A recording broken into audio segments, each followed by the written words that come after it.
So now that we got to see what happened with Mr. McNeil, we got to see the body cam footage. We got to see his version that he recorded, him getting knocked out, him getting the concussion and lacerations from his police officers.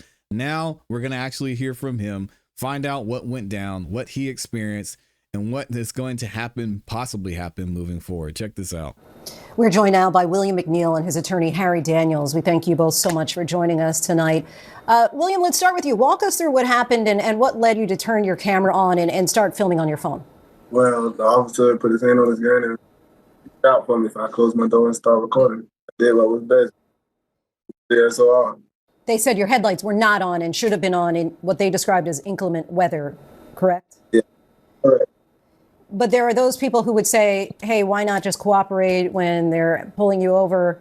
Why lock yourself inside the car and refuse to get out initially? Because he's a dummy. That's why I felt safe at. I wasn't going to get out the car because my head was during the daytime. And then you put your hand on your gun and reach out for me. I feared for my life. Bro, you were driving with a suspended light. And he said you didn't have your seatbelt on. Obviously, I guess he had a legal amount of drugs because we didn't hear anything about the weed that was found on him. You're driving without a suspended license, brother. Come on now. Tell the whole story. That's where I felt safe. Hey, maybe my license was suspended, but, hey, my brother was scared. Put your hand on your gun and reach out for me. I feared for my life. And I know how officers of JSO are towards black men here in Jacksonville. What went through your mind at that moment when the deputy broke your window and punches you in the face as you sit in the car? I was surprised. I was scared, frightened. I grew up being told that officers protect us, but that wasn't the case. How did you feel when you heard the sheriff say that the state's attorney's office found no criminality in the deputy's actions? I haven't been listening to the sheriff. Mr. Daniels, your reaction? My reaction to no criminality is it's not shocking, not surprising by JSO. As William put it, JSO has a history of brutality against African-American males.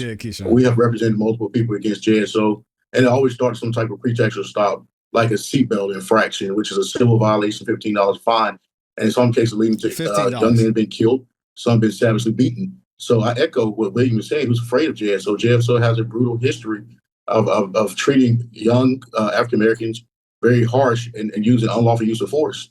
To the prosecuting officer not bringing criminal charges, it's ridiculous. And Mr. Daniels, you have said that you plan to file a lawsuit. When do you expect to take legal action, and what do you hope to see ultimately as the outcome? Well, we are in the process of taking legal action, not just taking legal action in a civil matter. We also seek redress from the Department of Justice. I know that may be shocking to some due to the current administration, but nevertheless, we're going to move formally request the Department of Justice to come in this particular matter, and we'll see what happens. William, you said earlier today that growing up as a black man, you learned not to fight officers on the streets, but to fight in court. What kind of outcome are you hoping to see ultimately from a lawsuit? The outcome that we all hoping to see, justice. Justice for all black men, across America, across the world. Nah, bro. No, hell no. No, don't put me in that. Listen, I have experienced racism from police officers. All right, grew up in the South, certain part of the country. I've experienced it personally. And there's been times when I felt uncomfortable. There's been times when I felt unsafe. And you know what I did? Officer says, hey, can you do this? Do that. I say, officer, I've asked.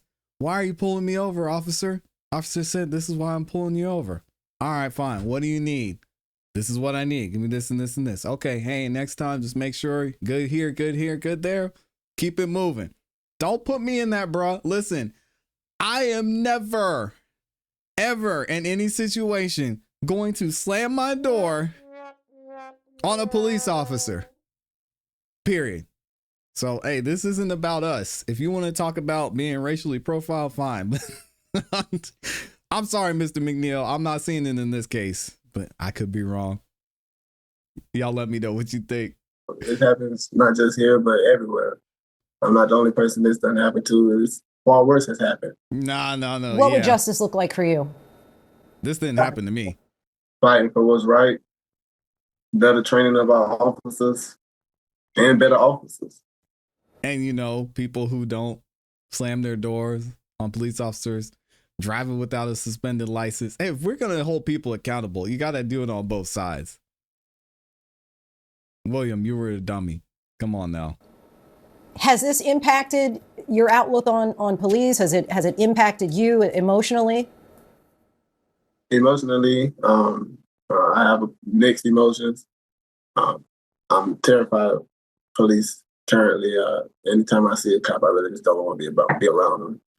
Sometimes I get angry when I see a cop, but I don't let that affect me daily. It's understandable. I don't drive anymore. And that's pretty much it. No. Did he say I don't drive anymore? Oh, brother. I barely can sleep. That is another thing. Yeah. Your license is suspended. I can barely sleep. I get like 2 hours of sleep at night. I have flashbacks and nightmares, you know. William McNeil, Harry Daniels, we thank you both so much for your time. Really appreciate it. Thank God, again, to all the brothers out there. Use this as an example. Thank God this didn't end up worse. We've seen situations where it's been warranted and unwarranted, and it's gone so bad. And I don't think Mr. McNeil, whatever he's trying to prove or whatever he's trying to go through for the black brothers in here, I don't think it's worth your life, sir.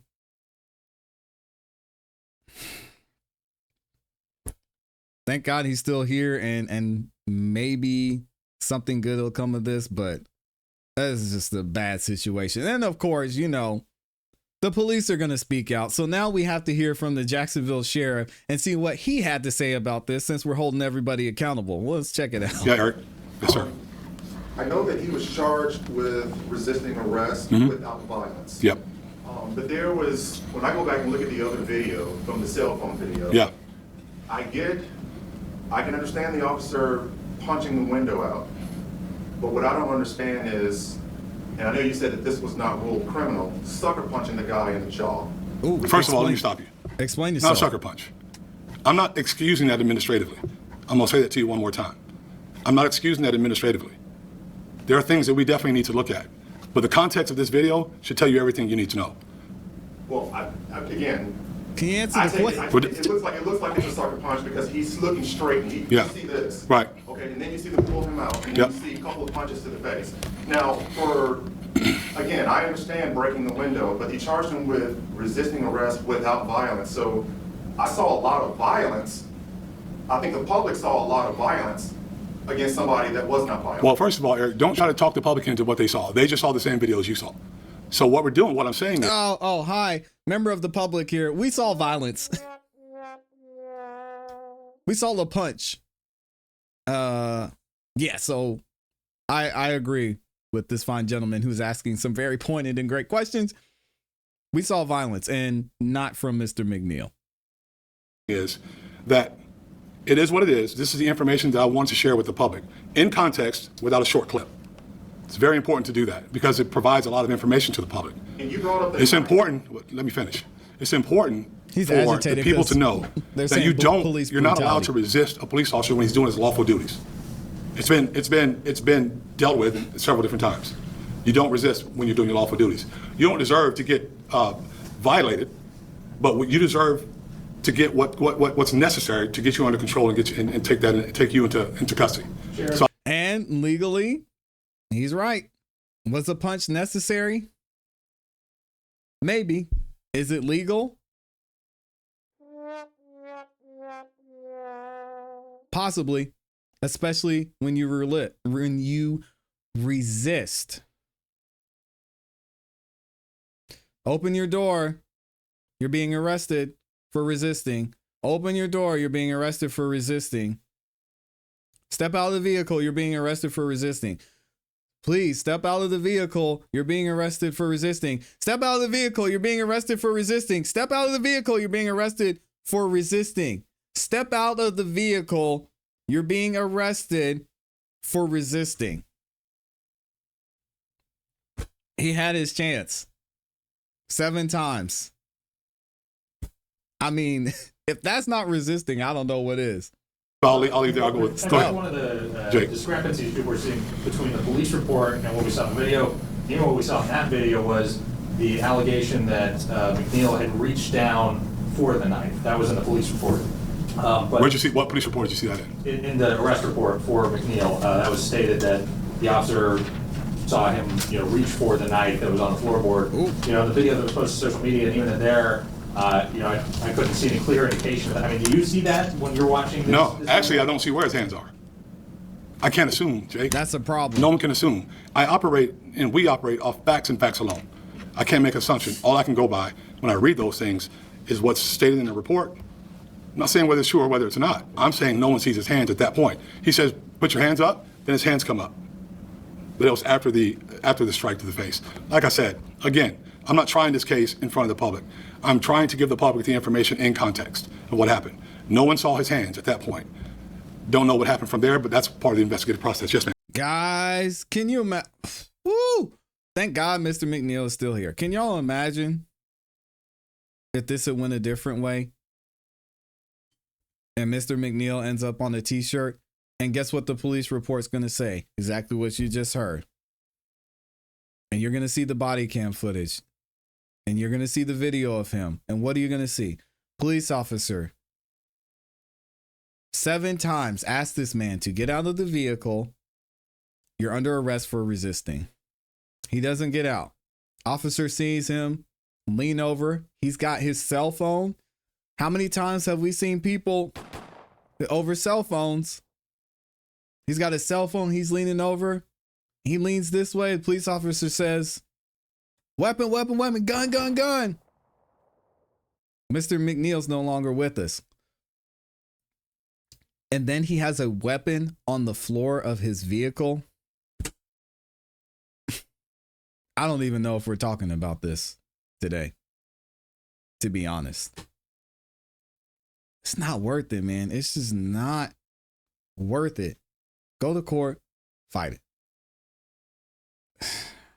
So did officers take custody of the cell phone that he was using to record the incident? Yes. Put it in the property room. Okay, that also was not in the report. But he got it back with all the information still on it. So can I get back to the sucker punch? The young lady back there had a question. We can get back to you in a second, Eric. So did this incident rise to a level that a response to resistance report was generated? Yes. Has that been reviewed? And it's still under review? What was the outcome? So here's the process. When force is used, a response to resistance report is written. It goes to the supervisors. The supervisors then, at that point, review body cam footage. So they would have reviewed this. But you can't see, admittedly, you can't see the strike at all. So it's very difficult. Had they seen that, it probably would have risen to another level to where somebody else would have gone further. Which is why we didn't really know at that time that all this had taken place. I'm a big believer in being honest and upfront. And if something like that happens, I'm going to tell you about it, like everything else that we've done. But it's very important to make sure we get this stuff out here in context so folks can see it. Yes, ma'am. Sheriff, what are your thoughts on the video that was posted on social media and here's one of the officers kind of turns off the video, turns off what's being recorded. What are your thoughts on that? What? I don't know that he turned it off. I know that at some point we stopped it, but we wanted to make sure you got a chance to see both views from the officers that were dealing with him publicly, talking to him face to face. At some point it does turn off, but usually when the interaction's over is when that happens. And that's why we're still looking. That's why we look at the entire process. That's why we check for JSO policy violations. I can't give you right now whether they turned it off at the right time or at the wrong time. This is my opportunity to share the information with the public, right? And so now we still continue to refer to the social media video. When I just showed you body cam videos with much more information. Let's acknowledge that because that's important. A lot of information. The importance is I'm showing you the video, the body cam video from the entire incident from start until they had to turn it off or we stopped it for time's sake. Yeah, and that's why I don't like reacting to these things initially when it comes out, because then you get more information and you get to see what happened. The video Mr. McNeil showed, he's just sitting in his car like, hey, I'm just sitting in my car this whole time. I don't have to put down my window. People were outraged, right? Then we find out more information. It's like, okay, man, he was being stupid. Do you know if McNeil ever filed a formal complaint? He did not. He did not. He never filed a formal complaint, which we'd have been all over it, if had that been the case. But he did not. ahead, Eric. So I just want to get back to the punch. Yeah, this is just a yes or no question. Wait, Eric, are you going to tell me how to answer a question? I'm just keeping it simple. All right, go ahead. Was it appropriate for the officer to punch this guy in the jaw after he'd already broken the window? Was that yes or no? Was that appropriate? It depends on the circumstances. But it's already determined it's not criminal. Now we're going to look for JSO policy violations. How about that? Is that good? Well, if a civilian did that to another civilian, they would be in handcuffs. No, not necessarily.